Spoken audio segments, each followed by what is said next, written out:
తిరిగి BCN news కి స్వాగతం. ముఖ్యమంత్రి కాకముందే అనధికారికంగా సీఎం ప్రోటోకాల్ అనుభవిస్తూ లోకేష్ ప్రభుత్వ నిధులు దుర్వినియోగం చేస్తున్నారని మాజీ మంత్రి ఆదిమూలపు సురేష్ సంచలన ఆరోపణలు చేశారు. సింగరాయకొండలోని వైసీపీ కార్యాలయంలో ఆయన మీడియాతో మాట్లాడుతూ లోకేష్ 10వ తరగతి పరీక్షలను కూడా సరిగ్గా నిర్వహించలేదని విమర్శించారు. మళ్లీ వచ్చేది జగన్ ప్రభుత్వమేనని ఆయన ధీమా వ్యక్తం చేశారు. ఇంకా ముఖ్యమంత్రి కాకముందే ముఖ్యమంత్రి ప్రోటోకాల్ అనుభవిస్తూ ఎక్కడ పోయినా కూడా హెలికాప్టర్లు, లైన్ అప్పులు, లైన్ డౌన్లు, అప్ డౌన్లు, ఆయన హంగామా అంతా ఇంత కాదు. అనధికారికంగా ఇప్పుడే అధినేతగా మరి తెలుగు తమ్ముళ్ళు ఆయనకు నీరాజనాలు పడుతూ జేజాలు పడుతున్నటువంటి మన విద్యాశాఖ మంత్రి శాఖను నిర్వహించడంలోనే పూర్తిగా వైఫల్యం చెందుతున్నటువంటి నేపథ్యంలో ఒక్కసారి ఆయన కూడా ఆత్మ పరిశీలన చేసుకోవాల్సినటువంటి అవసరం ఉందని చెప్పి కూడా నేను గట్టిగా మనం చేస్తా ఉన్నాను. విద్యా వ్యవస్థను చిన్న భిన్నం చేస్తా ఉన్నాం. ఇచ్చిన వాగ్దానాలన్నీ కూడా పక్కన పెడుతూ పరీక్షలు కూడా 10వ తరగతి పరీక్షలు కూడా నిర్వహించలేని దుస్థితిలో దుర్మార్గపు మరి పరిపాలన చేస్తాం. జూన్ 4ను జగన్ రెడ్డి పాలన నుంచి విముక్తి దినంగా ప్రకటిస్తున్నామని విజయనగరం ఎంపీ కలిశెట్టి అప్పలనాయుడు పేర్కొన్నారు. విశాఖ జిల్లా టీడీపీ కార్యాలయంలో ఆయన మాట్లాడుతూ రాష్ట్రంలో 5 కోట్ల ఆంధ్రులు గర్వంగా చెప్పుకునేలా పరిపాలన సాగుతుందని పేర్కొన్నారు. జూన్ 4న ప్రజలు ఇచ్చిన తీర్పు దినను వెన్నుపాటు దినంగా ప్రకటించడంతోనే జగన్ వ్యక్తిత్వం ఏంటో తెలుస్తుందని ఎద్దేవా చేశారు. ప్రజలు కేంద్రం సహకారంతో కూటమి ప్రభుత్వం అద్భుతంగా పరిపాలిస్తుంటే అది చూస్తూ ఓర్వలేక వైసీపీ నేతలు ఇలాంటి దుష్ప్రచారాలకు పాల్పడుతున్నారని మండిపడ్డారు.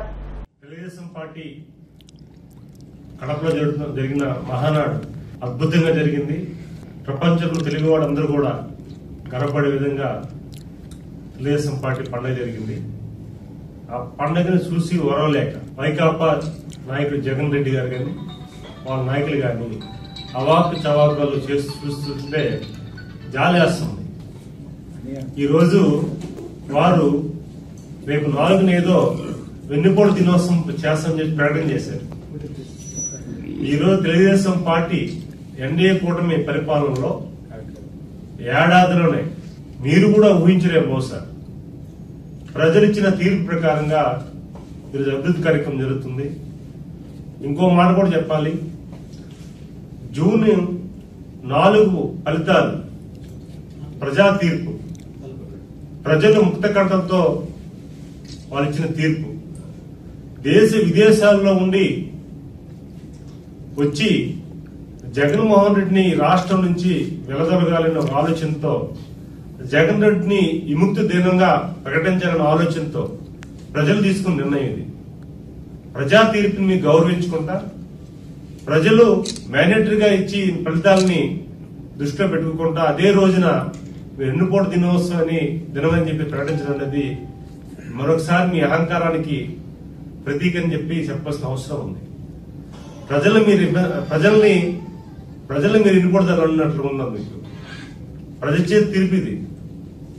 ప్రజలిచ్చిన తీర్పుని మీరు అవమానం చేస్తున్నారు. ప్రజా తీర్పు మీద మీకు గౌరవం లేదు.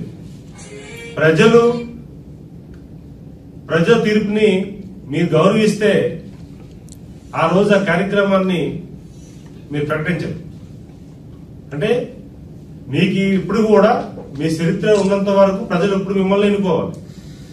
మీరు పాదయాత్రలు చేసి గతంలో చేసిన మోసాలకి మోసపోయి సరే ఒకసారి అవకాశం ఇద్దామని చూశారు తప్ప చంద్రబాబు నాయుడు గారు అభివృద్ధి చేయలేను, చంద్రబాబు నాయుడు గారు సంపద సృష్టించలేరను, చంద్రబాబు నాయుడు గారు ఈ రాష్ట్రానికి పరిపాలించలేరని ఇవ్వలేదు. ఒక ఛాన్స్ అన్నావు. అర్ధరాత్రి వచ్చావు, అపరాత్రి వచ్చావు, దొంగ ముద్దులు పెట్టావు, అందరినీ దగ్గర తీసుకున్నావు. ఆ రకంగా జనం మోసపోయి ఏదో నీకు అవకాశం ఇచ్చారు ఒకసారి. అదే జనం ఈ రోజు ఈ జగన్ రెడ్డిని ఈ రాష్ట్రం నుంచి విముక్తి కలిగించాలని జూన్ 4న ఫలితాలు ఇస్తే ఆ రోజు ఒక ప్రజల్ని అవమానం చేసే విధంగా ఆ దినాన్ని కూడా నువ్వు ప్రకటిస్తున్నావు అంటే ఇది ఏ రకంగా ఉందో మనం అర్థం చేసుకోవచ్చని తెలియజేసుకుంటున్నాం. ఈ రోజు యావత్ ప్రపంచం తెలుగువాడు ఎక్కడున్నా సరే మా ఆంధ్రప్రదేశ్ 5 కోట్ల ఆంధ్రులు సరైన నాయకత్వం వచ్చింది.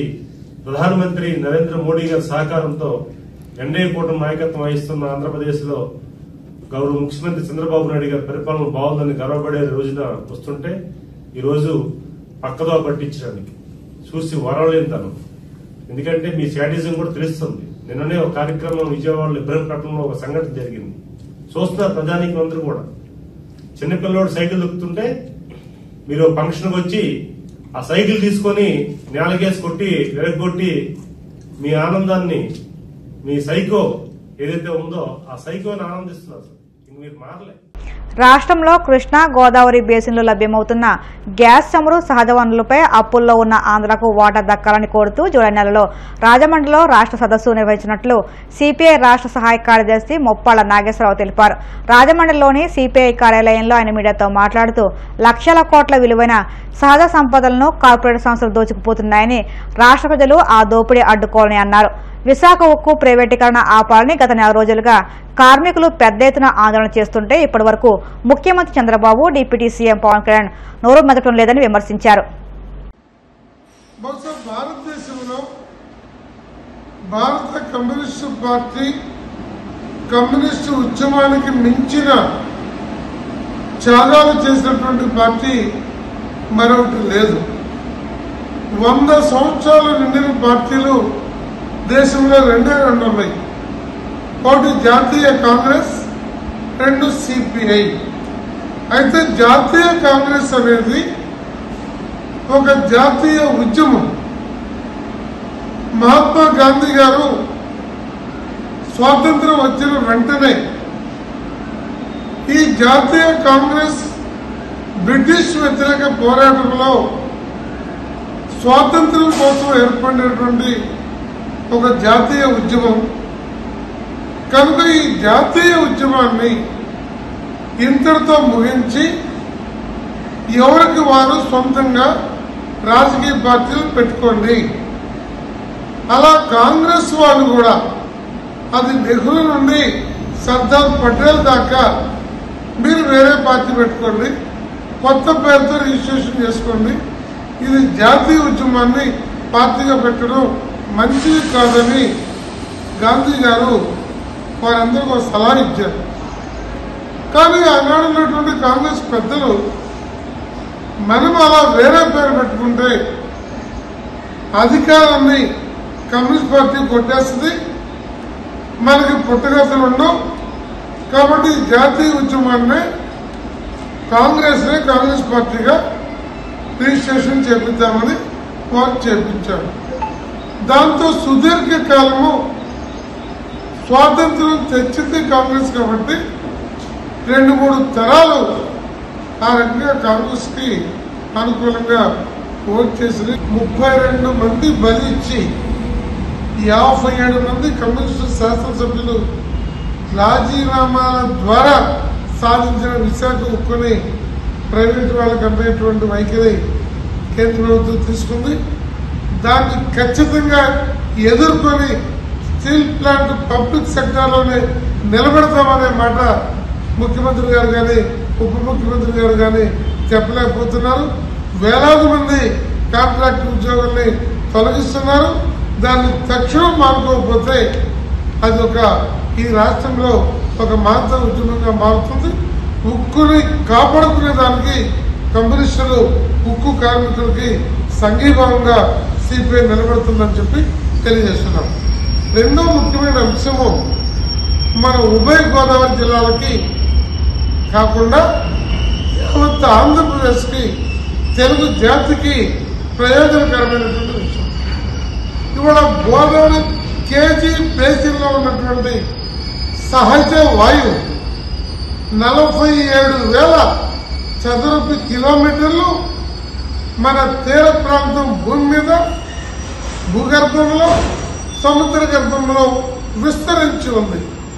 అలాంటి కేజీ బేసిక్ గ్యాస్ నిక్షేపాలని బయటికి తీయడానికి 1,000 కోట్లు కేంద్ర ప్రభుత్వం ఓఎన్జీసీ ద్వారా ఖర్చు పెట్టి బావులు గుర్తించి అన్ని చేస్తే ఇవాళ బావులన్నీ ప్రైవేట్ పరమైపోయి కేమ్స్ ఇండియా దగ్గర నుండి, వేదాంత దగ్గర నుండి, కీలకంగా రిలయన్స్ దగ్గర నుండి ఇక్కడ నుంచి పైపుల ద్వారా గుజరాత్ కి, మహారాష్ట్రకి తరలించిపోయి అక్కడ లక్షలాది మందికి ఉపాధి కలుగుతుంది. లక్షల కోట్లు వాళ్ళు కొల్లగొడుతున్నారు. వార్తలు ముగించే ముందు ముఖ్యాంశాలు మరొక్కసారి.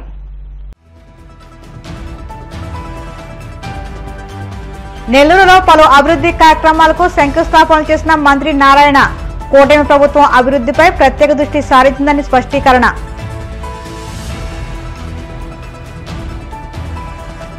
కూటమి పాలనలో నేరాల సంఖ్య తగ్గిందన్న హోంమంత్రి అనిత.